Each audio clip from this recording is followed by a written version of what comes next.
Patrick Kluivert resmi ditunjuk menggantikan Shin Tae-yong untuk menukangi timnas Indonesia. Mantan striker Barcelona itu mendapat kontrak 2 tahun dengan opsi perpanjangan 2 tahun di skuad Garuda. Patrick Kluivert merupakan nama yang tidak asing bagi para pesepak bola. Pelatih berusia 48 tahun itu cukup terkenal karena pernah membela sejumlah klub besar seperti Ajax Amsterdam, AC Milan, hingga Barcelona. Dia juga sempat memenangkan gelar prestisius seperti Liga Belanda dan Liga Champions. Melihat nama besar menukangi timnas Indonesia, Kelvin mengaku sangat penasaran. Bek NEC Nijmegen itu turut senang Kluivert memilih skuad Garuda. "Saya sangat penasaran," kata Kelvin dikutip dari Forza NEC, Sabtu, 15 Februari 2025. "Itu nama besar, tapi dalam sepak bola Anda terbiasa dengan itu. Di Feyenoord, saya mendapat kesempatan bermain dengan Dirk Kuyt dan Robin van Persie," sambungnya. "Saya tidak pernah benar-benar berpikir, wow, saya bermain dengan orang-orang itu. Mungkin itu akan terjadi nanti saat saya sudah dewasa," tambah Kelvin sambil tertawa. Sementara itu, tugas berat sejatinya sudah menanti Patrick Kluivert dan kolega. Timnas Indonesia diketahui sedang berjuang di grup C putaran ketiga kualifikasi Piala Dunia 2026 zona Asia. Dengan 4 pertandingan tersisa, skuad Garuda masih mempunyai peluang untuk lolos sebagai salah satu dari 2 tim teratas atau lewat putaran keempat kualifikasi. Terdekat, Timnas Indonesia akan bersua dengan Australia, 20 Maret 2025, dan Bahrain, 25 Maret 2025. Ada 5 pemain kejutan yang berpotensi dipanggil Patrick Kluivert ke Timnas Indonesia untuk laga Maret 2025. Kelima pemain ini ada yang sempat dicoret kala Shin Tae-yong masih melatih Timnas Indonesia, sehingga ada peluang nama tersebut dipanggil lagi oleh Patrick Kluivert. Sejauh ini, Patrick Kluivert aktif menonton laga-laga Liga 1 2024 hingga 2025 untuk mencari pemain lokal. Sebab ia tengah memilih siapa saja pemain yang akan dibawanya melawan Australia dan Bahrain pada laga lanjutan grup C kualifikasi Piala Dunia 2026 zona Asia yang digelar Maret 2025 mendatang. Lillipali dari segi usia memang tak muda lagi. Pemain Borneo FC itu sudah berumur 35 tahun, namun secara fisik nyatanya ia mampu masih tampil maksimal. Terbukti di musim 2024 hingga 2025 ini, Lillipali masih menjadi andalan Borneo FC di lini depan. Dari 20 laga Liga 1 2024 hingga 2025 yang sudah dimainkan, pemain keturunan Belanda itu sukses mencetak 4 gol dan 4 assist. Penyerang keturunan yang baru saja menjadi WNI, Ula Romeni, diserang oleh netizen tanah air kendati dirinya belum tampil untuk timnas Indonesia. Serangan yang didapatkan penyerang milik Oxford United dari netizen tanah air itu terkait aktivitas media sosialnya yang tak mengunggah foto saat dirinya resmi menjadi WNI. Biasanya, para pemain keturunan yang resmi menjadi WNI mengunggah momen pengambilan sumpah atau saat tengah mencium bendera Indonesia. Hanya saja, Ula Romeni memilih tak mengunggah momen tersebut. Hingga artikel ini dibuat, potretnya saat mencium bendera merah putih tak terlihat di akun Instagramnya. Hal tersebut membuat netizen tanah air pun sebagian geram dan mengerubungi unggahan terbaru Ula Romeni di media sosial Instagram. Terpantau unggahan terbaru Ula Romeni pada 5 Februari itu mendapat 5.000 komentar lebih, di mana banyak netizen memintanya mengunggah momen dirinya menjadi WNI. Komentar-komentar miring tersebut membuat beberapa netizen Indonesia lainnya murka dan memilih memberi dukungan kepada Ula Romeni. Di sisi lain, Ula Romeni mengaku bangga bisa menjadi WNI dan membela timnas Indonesia, kendati dirinya tak mengunggah momen saat pengambilan sumpah. Benar-benar sebuah kehormatan untuk dapat bermain di negara sebesar ini. Dan saya tidak sabar untuk ikut bertanding demi seluruh fans dan rakyat Indonesia, kata Ula Romeni. Sekadar informasi, Ula Romeni sendiri sudah diambil sumpahnya sebagai WNI pada Sabtu 8 Februari lalu di London, Inggris. Ex-penyerang FC Utrecht itu tak sendiri. Ia ditemani oleh 2 pemain keturunan lainnya yang juga diambil sumpahnya, yakni Dion Marks dan Tim Gepens. Dari ketiga pemain keturunan yang diambil sumpahnya itu, hanya Ula Romeni yang diproyeksikan untuk memperkuat timnas Indonesia senior, sedangkan 2 pemain lainnya untuk timnas U20. Jika dipanggil oleh Patrick Kluivert, ada kemungkinan Ula Romeni melakoni debutnya bagi timnas Indonesia pada Maret mendatang saat melawan Australia dan Bahrain. Kelvin Verdong sambut antusias Patrick Kluivert sebagai pelatih baru timnas Indonesia. Dia kini penasaran diasuh Patrick Kluivert. Patrick Kluivert resmi ditunjuk sebagai pelatih timnas Indonesia pada awal Januari 2025. Pemain timnas Indonesia, Kelvin Verdonk, mengaku penasaran dengan kiprah pelatih asal Belanda tersebut. Sadil Ramdhani sudah lama tak dipanggil ke timnas Indonesia. Namanya absen semenjak Shin Tae-yong mencoretnya dari Piala Asia 2023. Padahal dari segi kemampuan, Sadil adalah salah satu talenta terbaik Indonesia saat ini. Terbukti Sadil masih menjadi andalan klub Malaysia, Sabah FC hingga sekarang ini. Senasib seperti Sadil, Elkan juga sudah lama tak membela timnas Indonesia. Perselisihan dengan Shin Tae-yong diduga menjadi alasan bek Blackpool FC itu tak juga dipanggil. Kini kursi kepelatihan sudah menjadi milik Kluivert. Tentu pelatih asal Belanda itu bisa memanggil Bagot jika dirasa dibutuhkan di lini belakang Garuda. Satu hal yang pasti, fans timnas Indonesia sudah rindu kehadiran Bagot. Klok sudah secara terbuka membujuk Kluivert untuk memanggilnya membela timnas Indonesia. Klok percaya sosoknya bisa menyatukan pemain lokal dan pemain keturunan di skuad Garuda. Saat ini, Klok masih menjadi pemain penting di Persib Bandung. Jadi, secara permainan Klok memang masih layak bersaing di timnas Indonesia. Doni Tripamukas menjadi salah satu pemain andalan Shin Tae-yong saat timnas Indonesia main di Piala AFF 2024. Winger serba bisa milik Persija Jakarta itu jelas layak untuk kembali dipanggil ke tim senior milik Kluivert.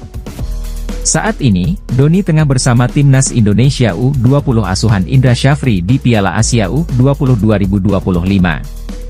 Jika ia bersinar, bukan tidak mungkin Kluivert akan meliriknya.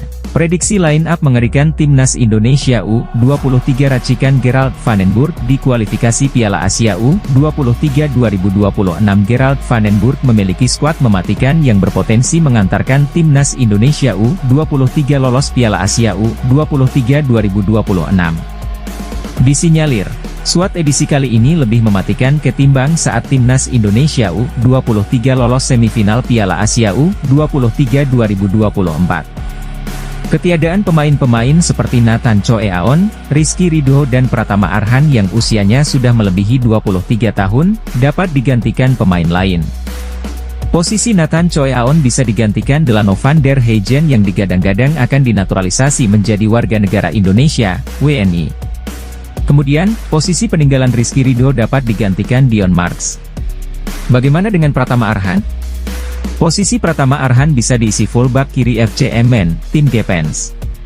Timnas Indonesia U23 juga semakin kuat karena akan dibela penyerang FC Volendam, Mauro Zijlstra.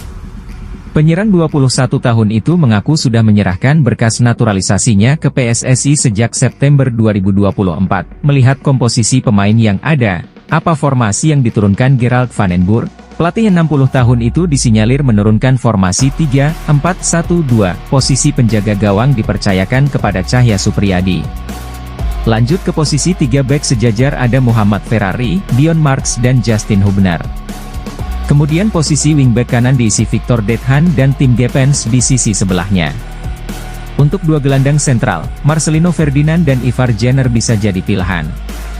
Delano van der Heijden nantinya diperankan sebagai playmaker, menyokong duet kembar atas nama Mauro Zijlstra dan Rafael Struijk. Melihat komposisi ini, seharusnya tak sulit bagi timnas Indonesia U23 lolos Piala Asia U23 2026. Terlebih di kualifikasi Piala Asia U23 2026, timnas Indonesia U23 ditempatkan di pot 1 drawing 3-4-1-2 Cahya Supriyadi, Muhammad Ferrari, Dion Marks, Justin Hubner, Victor Dethan, Marcelino Ferdinand, Ivar Jenner, Tim Gepens, Delano van der Heijden, Rafael Struijk, Mauro Zijlstra. Pelatih timnas Indonesia, Patrick Kluivert, dijamin bahagia.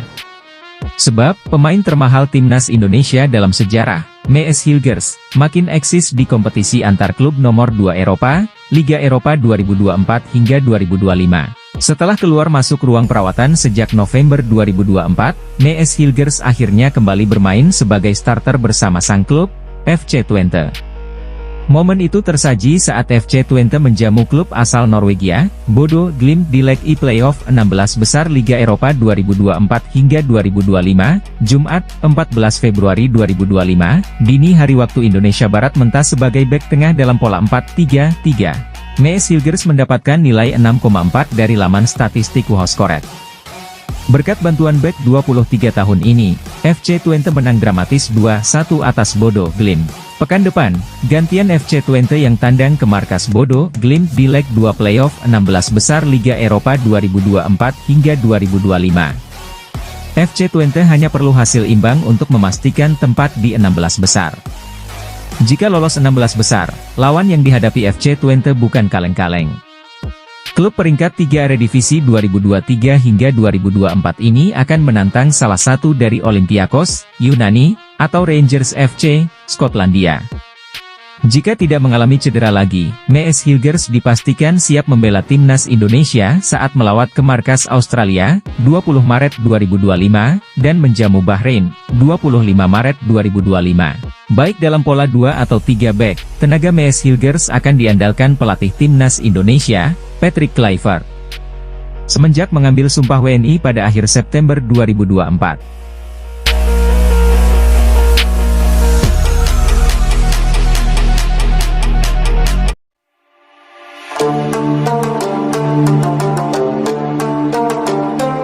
Patrick Kluivert telah menetapkan syarat bermain reguler bagi pemain yang ingin dapat panggilan ke timnas Indonesia. Hal ini membuat Ophan Lamara merasa bakal ada evaluasi terkait posisi Rafael Struijk.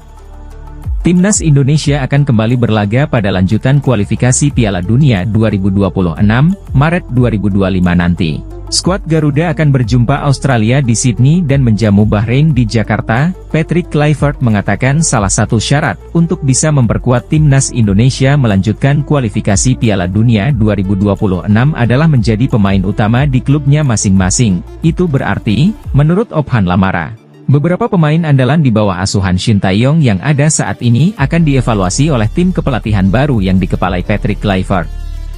Artinya apa? Sangat terbuka kemungkinan beberapa pemain yang saat ini membela timnas Indonesia di bawah Shin Tae-yong akan dianalisis dan dievaluasi oleh Patrick Kluivert, tandas Ophan Lamara.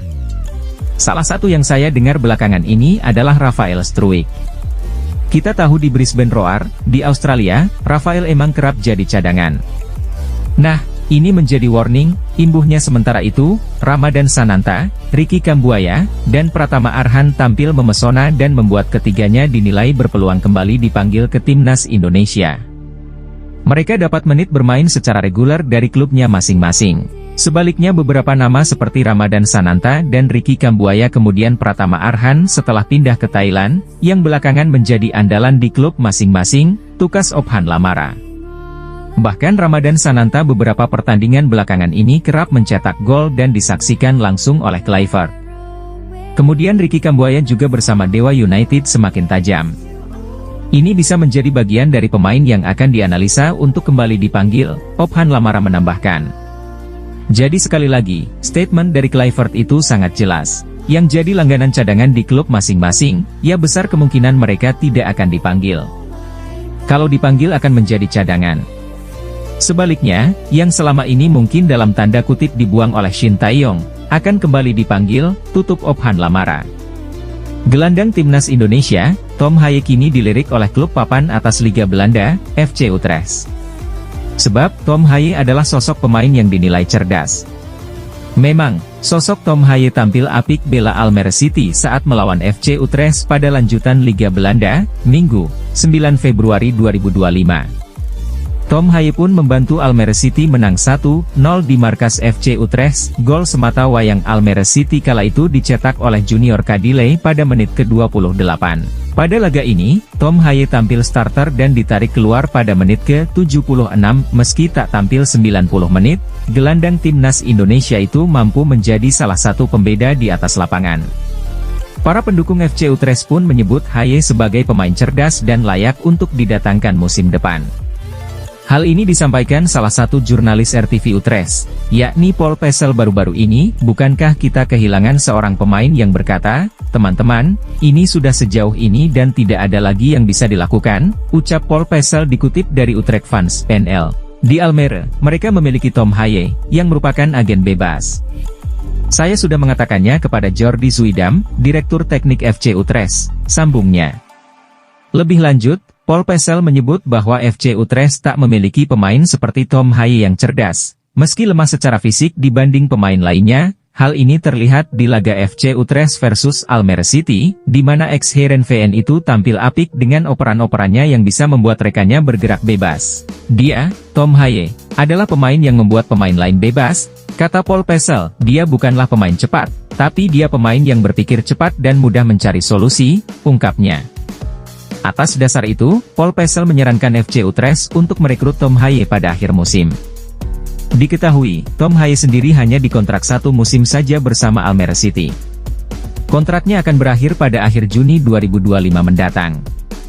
Jika Almere City degradasi, kemungkinan Tom Haye akan hengkang dan FC Utrecht bisa mendapatkan gelandang timnas Indonesia dengan gratis pada musim depan. Di sisi lain, Tom Haye sendiri juga bakal memiliki keuntungan jika bergabung dengan FC Utrecht. Apalagi, FC Utrecht merupakan salah satu tim papan atas Liga Belanda. Saat ini, FC Utrecht bertengger di posisi ketiga klasemen dengan 42 poin. FC Utrecht tentu berkesempatan tampil di kompetisi Eropa musim depan. Pemain timnas Indonesia, Tom Haye ternyata main dengan perasaan campur aduk. Sebab, saat timnas Indonesia melawan Arab Saudi, kondisi anaknya saat itu sedang dirawat di rumah sakit. Hal ini membuat Tom Haye harus menahan rasa sedih dalam laga lanjutan kualifikasi Piala Dunia 2026 beberapa waktu lalu. Tom Haye merasakan sedih sekaligus menegangkan sebelum laga dimulai.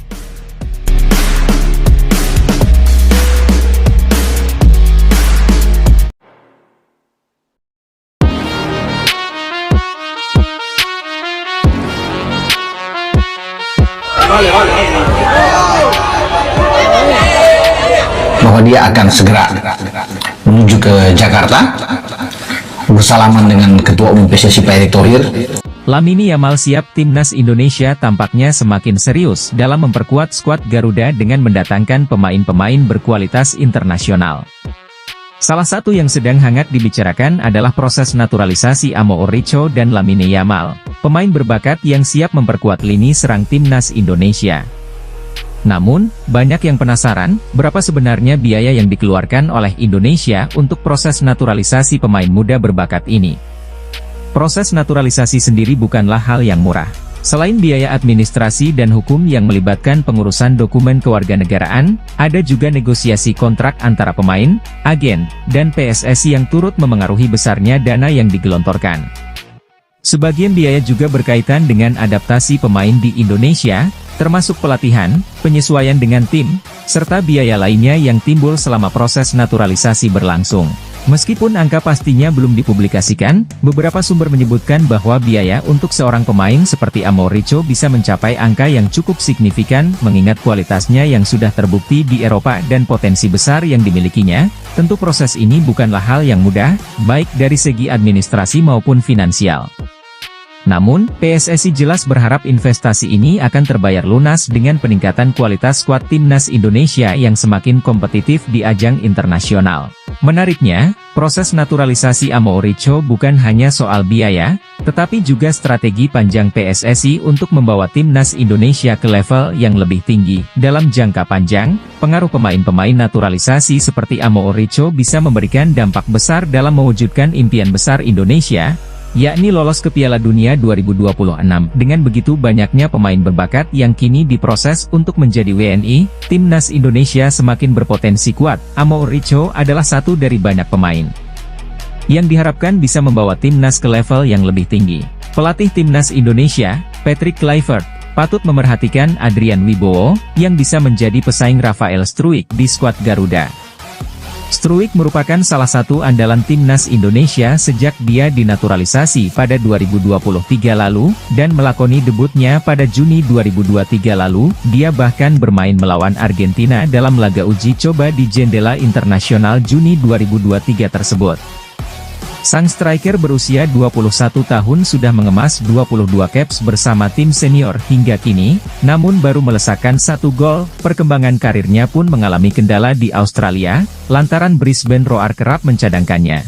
Struijk hanya menghangatkan bangku cadangan Brisbane Roar dalam 4 pertandingan terakhir di Liga Australia. Kendati begitu, Struijk tetap diharapkan dipanggil Patrick Kluivert pada jeda internasional berikutnya, pada Maret mendatang, ketika timnas Indonesia menghadapi Australia dan Bahrain.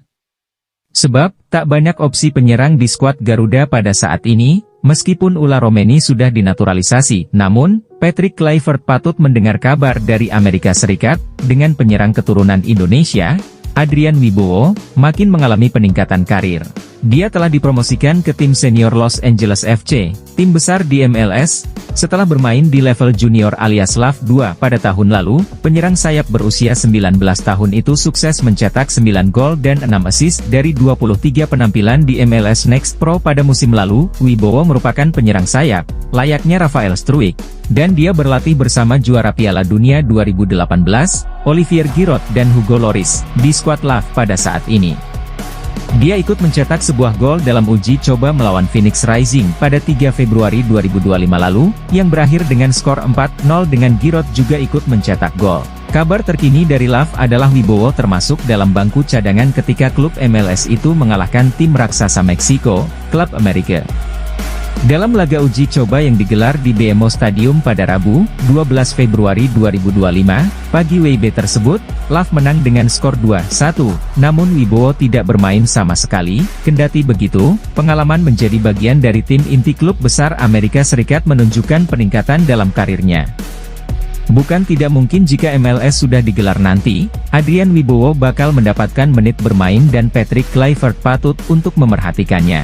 RDA Media Cina prediksi masa depan timnas Indonesia di jelang kualifikasi Piala Dunia 2026 yang berada di grup C. Putaran ketiga kualifikasi Piala Dunia 2026 zona Asia akan kembali berlangsung pada Maret mendatang, dengan persaingan di grup C yang semakin memanas. Grup ini dihuni oleh Jepang, Australia, Indonesia, Arab Saudi, Bahrain, dan Cina. Saat ini, Jepang memimpin klasemen dengan 16 poin tanpa kekalahan, 5 menang, 1 seri, diikuti oleh Australia dengan 7 poin, 1 menang, 4 seri, 1 kalah. Menariknya, Indonesia, Arab Saudi, Bahrain, dan Cina sama-sama mengumpulkan 6 poin, dengan Indonesia unggul dalam produktivitas gol.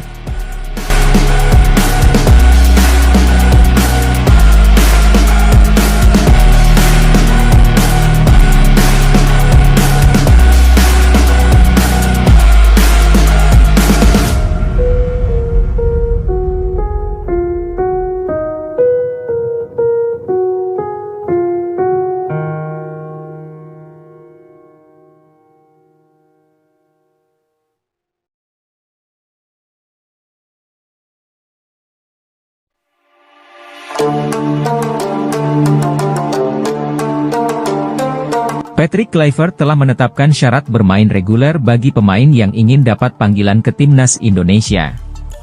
Hal ini membuat Ophan Lamara merasa bakal ada evaluasi terkait posisi Rafael Struijk.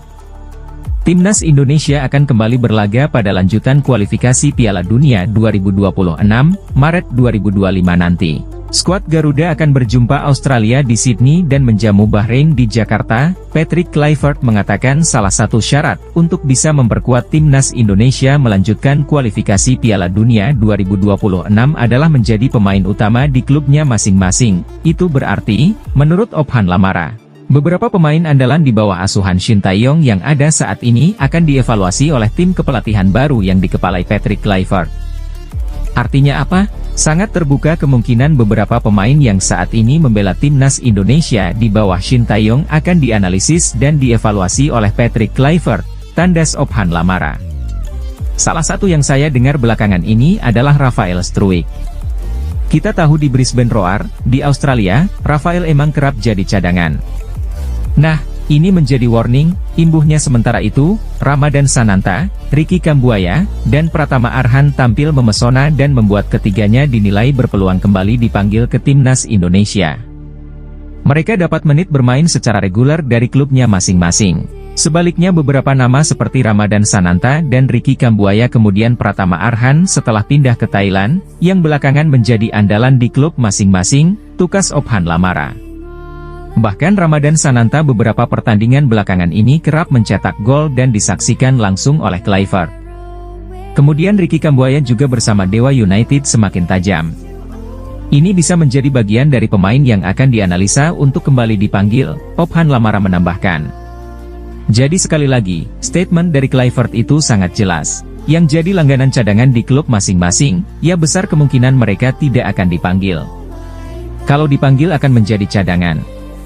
Sebaliknya, yang selama ini mungkin dalam tanda kutip dibuang oleh Shin Tae-yong, akan kembali dipanggil, tutup Ophan Lamara. Gelandang timnas Indonesia, Tom Haye kini dilirik oleh klub papan atas Liga Belanda, FC Utrecht.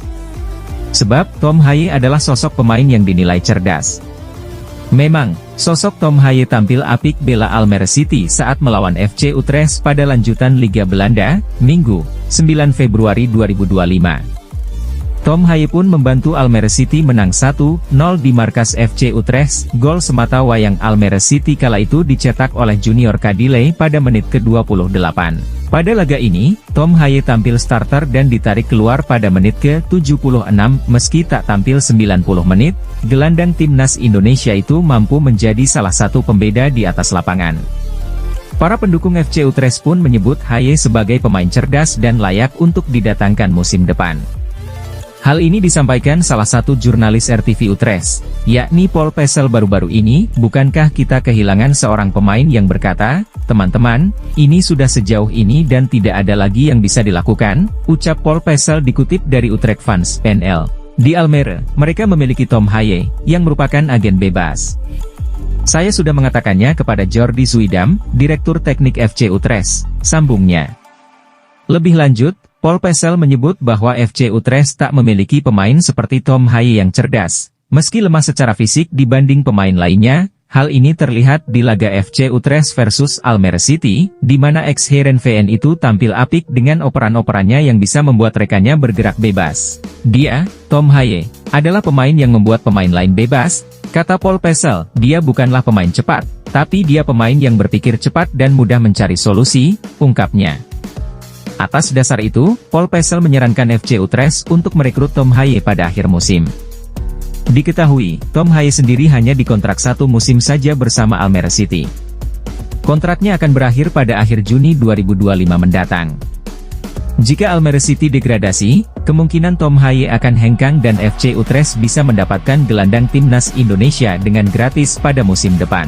Di sisi lain, Tom Haye sendiri juga bakal memiliki keuntungan jika bergabung dengan FC Utrecht.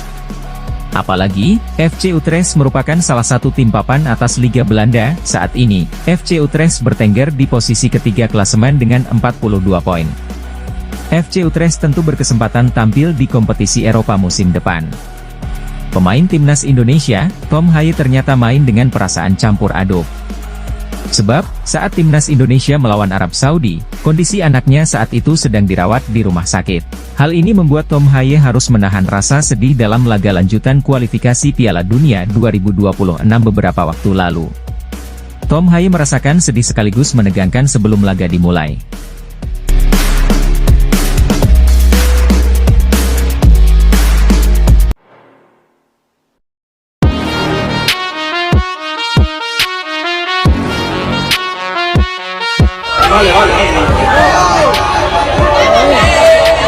Bahwa dia akan segera menuju ke Jakarta bersalaman dengan Ketua Umum PSSI Pak Erick Thohir.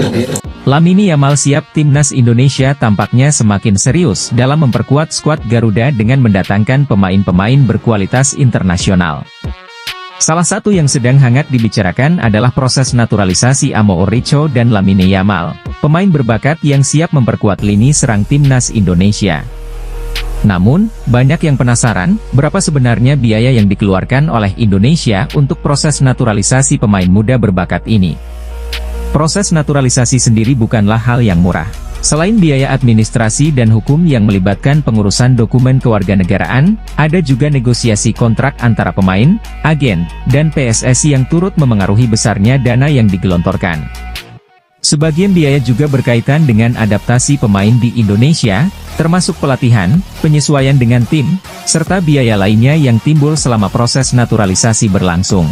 Meskipun angka pastinya belum dipublikasikan, beberapa sumber menyebutkan bahwa biaya untuk seorang pemain seperti Amo Ouricho bisa mencapai angka yang cukup signifikan, mengingat kualitasnya yang sudah terbukti di Eropa dan potensi besar yang dimilikinya. Tentu proses ini bukanlah hal yang mudah, baik dari segi administrasi maupun finansial. Namun, PSSI jelas berharap investasi ini akan terbayar lunas dengan peningkatan kualitas skuad timnas Indonesia yang semakin kompetitif di ajang internasional. Menariknya, proses naturalisasi Amouricho bukan hanya soal biaya, tetapi juga strategi panjang PSSI untuk membawa timnas Indonesia ke level yang lebih tinggi. Dalam jangka panjang, pengaruh pemain-pemain naturalisasi seperti Amouricho bisa memberikan dampak besar dalam mewujudkan impian besar Indonesia, yakni lolos ke Piala Dunia 2026.